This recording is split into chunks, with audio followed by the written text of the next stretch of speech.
mudongo shegera lili pazo mudingidi Fiki Gaza avuze Lili Puzzle esaide eno mu katambi wulira munange ate wabadde ayogera esaide eno ku mwana mulenzi munange ate Lili Puzzle ate nga ku saidi yemu munange omuyimbi King Saha yagamba nti nno teyeetaga kolabo y'aba Nigeria munange esaide eno wulira ebitambula ku muyimbi munange ate King Saha era nga ngenda kusaba video jimpe like wobeera nga tonaba ngenda kubeera nga ntandika munange ate ne Fiki Gaza ate masa wonjije n'omuyimbi munange King Saha kakati no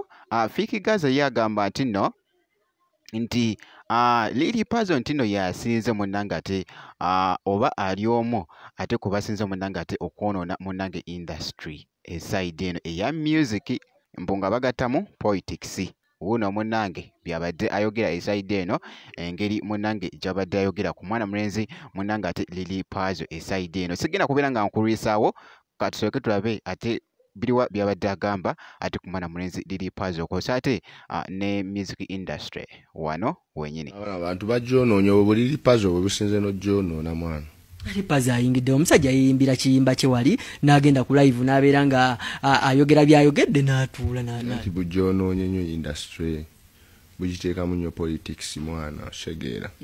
obwo Lili Puzzle businze okwonoona industry bwakajja boogera shegeera anti yakaba nti bafuutu soja bamuyisaamu eggaali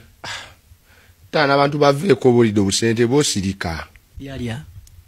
woba olina obojje ataano oli mudongo ajayo kyebiri ayogererawo bampadde kyebiri mudongo shegeera Lili Puzzle mudingidi mudongo yataddeko ne kabiri yalaga nti embeera anti akabiri ako ka budongo nga onamanyi banakyali eyo walima nnyo shegeera ng'olimu obudongo bungi olidde lumonda akukuse kati yoyo Lili Puzzle tategeera abeerawo ku busente bw'abasajja eno wabwanajja ne yeesoma naye kati Fiki omuntu taalieko gy'ayagadde bamuwa sente azikulya naye era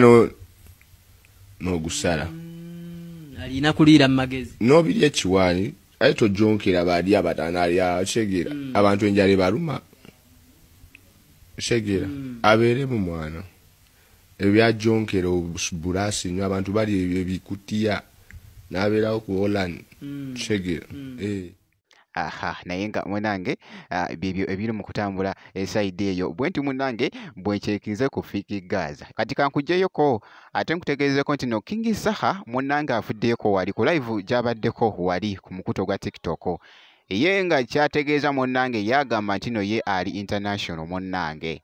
era ye embuno yenyumirizawo munange ye ali international kakati aba Nigeria munange nti baba bazze wano e Uganda lwaki bo baba bagala babeere waggulu ate ffe tubeere wansi abayimbi ab'e Uganda waliwo simanyi omuyimbi Luga naye amogeddeko munange oyo ow'eriiso erimu oba liiso limu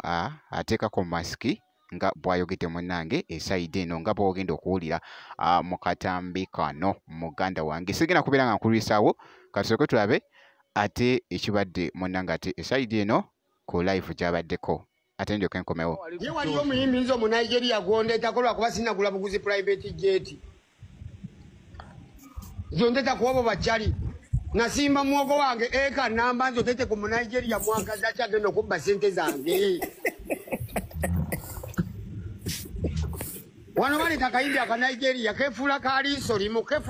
limu mbuko kambala masiki ku liiso nako ne kazippa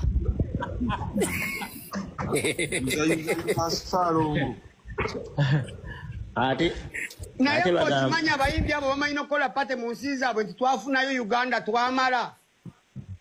bamuleeta ne bamuwa sente nyingi Dax nabagala tugenda kuwa sente wezite entono wange waliwo ne gwe bavuga paka ku malaalo ga leediyo ne ŋŋamba onaafa ki ani oyo mbwe banaamukuba ekifaananyi ng'atuuse ku malaalo mbwe ensi egenda kuggwayo nabuuza maama nti bakuletedde kasukaali nti baŋŋambe yambala bulungi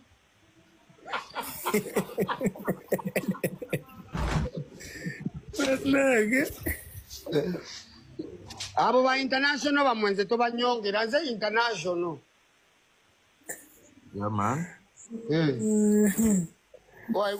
naye nga bwekyo munange ate bwekitambudde ku muyimbi King Saha muganda wange ono ye tawoneka esaidi eno yagamba nti nno ye ali waggulu tayagala banayigiria ate kujja wano ate ffe batuteeke wansi ffe tubeere wansi ate bo babeere waggulu muganda wange King Saha esaidi eyo bwe bityo munanga ate we bitambudde ate mu audio eyo gy'owulidde ku mukutu wali ogwa TikTok ngenda kusaba video gimpe like obeera nga tonaba kusubscribinga nakyo okikolere ddala era nga ngenda kubeera nga nkomawo ate maaso eyo katono nnyo bwe kiti.